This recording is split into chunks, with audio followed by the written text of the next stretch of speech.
अस्सलाम वालेकुम दोस्तों। आज मैं आपको एक ऐसा सच्चा वाक़या सुनाने जा रहा हूँ जिसे सुनकर आप कल से इफ्तार के वक्त अपने हाथ उठाने पर मजबूर हो जाएंगे। दोस्तों, क्या आप जानते हैं कि इफ्तार के वक्त ठीक 10 मिनट पहले एक ऐसा वक्त होता है जब आसमान के दरवाजे खोल दिए जाते हैं। प्यारे नबी सल्लल्लाहु अलैहि वसल्लम ने फरमाया कि रोज़ेदार की दुआ इफ्तार के वक्त रद्द नहीं की जाती, लेकिन अफसोस आज हम इफ्तार के वक्त पकोड़े और समोसे सेट करने में इतने मसरूफ़ होते हैं कि ये कीमती वक्त ज़ाया कर देते हैं। दोस्तों, ये वाक़या पुराने वक्त के एक निहायत नेक और साबिर शख्स का है। रमज़ानुल मुबारक का महीना था। घर में इफ्तार के लिए एक दाना तक नहीं था।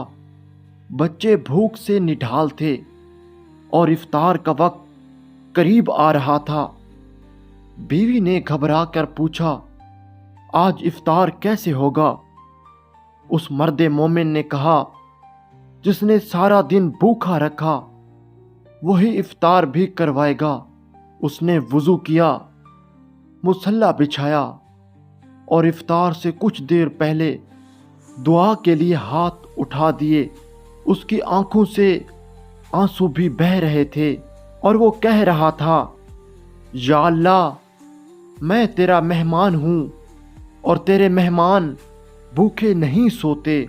दोस्तों, अभी अजान में कुछ ही मिनट बाकी थे कि अचानक दरवाजे पर दस्तक हुई।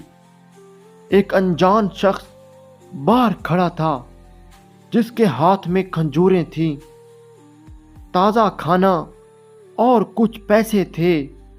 उसने कहा, मुझे नहीं मालूम तुम कौन हो, पर मेरे दिल में अचानक ख्याल आया कि ये खाना इस घर में दे कर आऊं। सुबहान अल्लाह, ये है इफ्तार के वक्त मांगी गई दुआ की ताकत। तिरमिज़ी शरीफ की सही हदीस है कि 3 लोगों की दुआ कभी ठुकराई नहीं जाती, जिनमें से एक रोज़ेदार जब वो इफ्तार करता है। दोस्तों, रमज़ान के इस मुबारक महीने में इफ्तार से 10 मिनट पहले अपने मोबाइल फ़ोन साइड पर रख दें।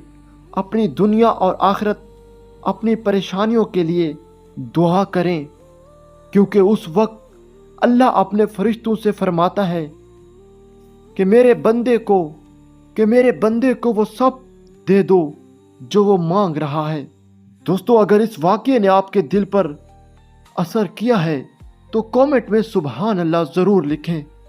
इस वीडियो को अपने दोस्तों के साथ शेयर करें ताकि किसी और का भी भला हो। और ऐसी ऑथेंटिक इस्लामिक वीडियोस के लिए फैज़ान वॉइस 786 को सब्सक्राइब करें। अल्लाह हम सब के रोज़े कबूल फरमाए। आमीन।